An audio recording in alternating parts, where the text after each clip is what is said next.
Ok, ultima parte della parola, sì? Guardate, il Signore ci invita a vivere per Lui, a entrare in un rapporto, in una comunione, in una profondità, a rendersi, a lasciare lo nostro per ricevere lo suo. Sì? Allora se noi diciamo, Signore, io vivo per te, io sono unito a te, io amo te, io sono in patto con te, quando un problema verrà a te, non verrà a te, verrà a Lui. Perché? Perché prima tu eri una persona autonoma, un individuo, una persona da sola. Adesso che tu sei in patto, non vivi più tu, te, vive Cristo in te. Perciò chi viene a te, adesso non vede te, vede il Signore del quale tu ti sei unito. Mi capisci? Allora, a noi la vita ci può distruggere. La vita ci può distruggere. Ma il Signore, chi lo può distruggere? Chi può vincere Gesù? Chi può danneggiare la roccia? Chi è capace? La morte non è riuscita a fermare Gesù. Satana è stato sconfitto. Gesù adesso ha le chiavi dell'inferno e della morte e Lui ha tutta l'autorità. Gesù è la massima autorità. E ogni ginocchio si piegherà davanti a Lui e ogni lingua confesserà che Lui è il Signore. D'accordo? Perciò se uno è unito a Gesù Cristo, se uno ha edificato la propria vita sulla roccia, dice la Scrittura, lo dice qua, la pioggia è caduta, sono venuti i torrenti, i venti hanno soffiato e hanno investito quella casa. Dice, ma essa non è caduta perché era fondata sulla roccia. Qua è una questione dove noi fondiamo la propria vita. Dove vuoi fondare la tua vita? Sul mondo, sul sistema mondo? Prendere una laurea? Acquistare una casa, farti un prestito alla banca, tutti lo fanno, ma quando il sistema falliscono pure le persone. È così. Ma chi edifica la propria vita sulla roccia non fallirà. Dice, ma essa non è caduta, la tua casa non cadrà, la tua vita non cadrà. Tu non soffrirai perdite. Sì? Perché? Perché era fondata sulla roccia.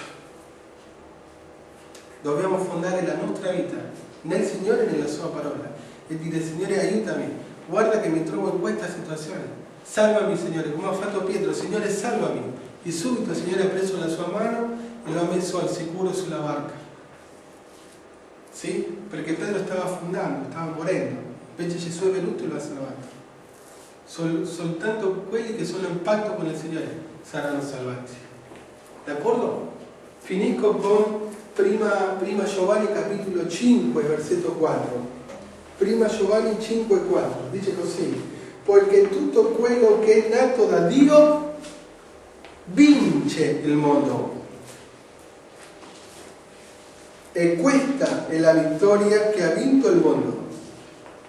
Sì? La nostra fede. Prima Giovanni capitolo 5 versetto 4.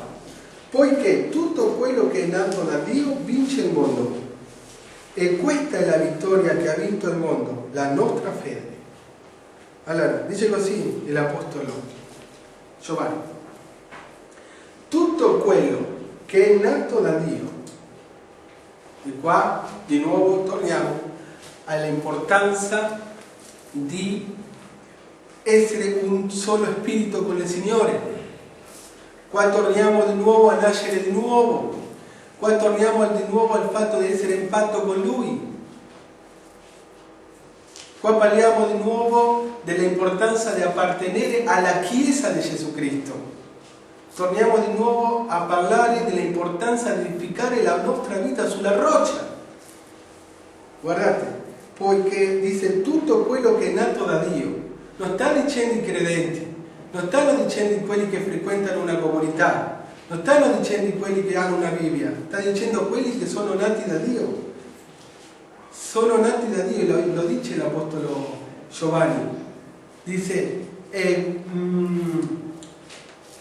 quelli nati da Dio non sono nati da volontà di uomo o di volontà di donna, ma sono nati da Dio, di maniera nati spiritualmente.